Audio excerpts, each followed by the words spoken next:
Week 5, Day 1. Morning Nourishment. Matthew 11:28 through 30. Come to me, all who toil and are burdened, and I will give you rest. Take my yoke upon you and learn from me, for I am meek and lowly in heart, and you will find rest for your souls. For my yoke is easy and my burden is light. In Matthew 11:28, the Lord seemed to be saying, all of you who toil and are burdened, come to me and rest. All of you religious people and all of you worldly people who are toiling and are burdened, come to me and I will give you rest. What a gracious word.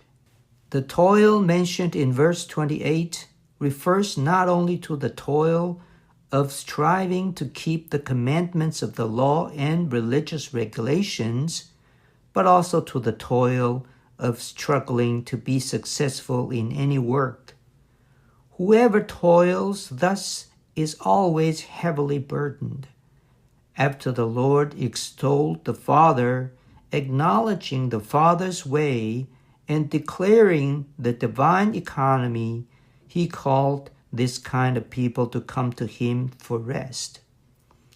Rest refers not only to being set free from the toil and burden under the law or regulation or under any work or responsibility, but also to perfect peace and full satisfaction.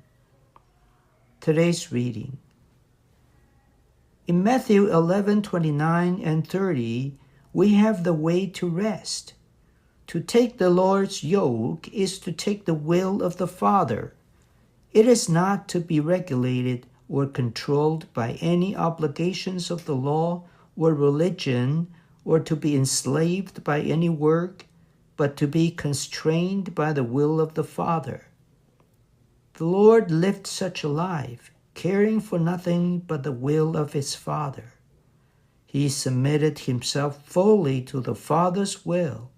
Hence, he asks us to learn from him.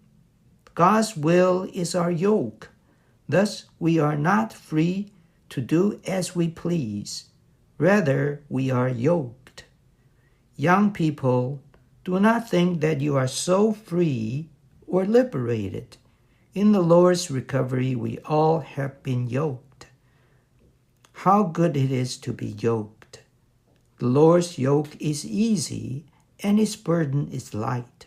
The Lord's yoke is the Father's will, and his burden is the work to carry out the Father's will. Such a yoke is easy, not bitter, and such a burden is light, not heavy. The Greek word rendered easy means fit for use.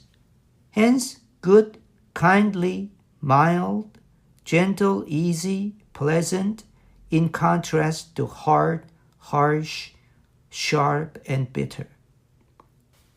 If we are opposed as we minister and we resist, we will not have peace.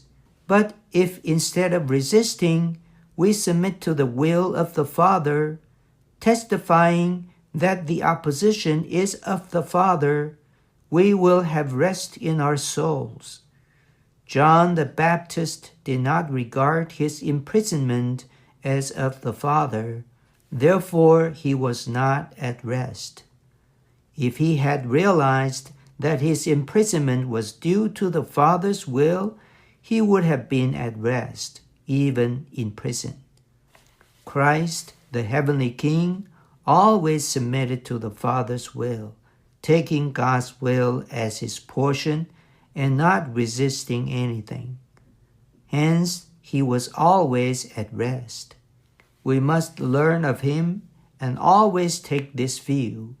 If we do, we will have rest in our souls. The believers copy the Lord in their spirit by taking his yoke, God's will, and toiling for God's economy according to his model. The Lord told us to learn from Him. To learn from Him is to copy Him, not to imitate Him outwardly. In this way, we become His duplication and mass production. The first requirement in learning from Him is to take His yoke, which is God's will. God's will has to yoke us, and we have to put our neck into this yoke. 70 years ago, as a young man, I took the yoke of Jesus. That yoke has protected me for the past 70 years. We also need to be those who toil for God's economy. All the worldly people are toiling and are burdened in many things. They are very busy.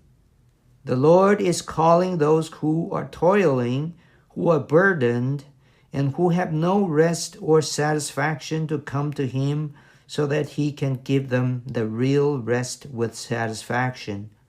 The rest without satisfaction is not the real rest.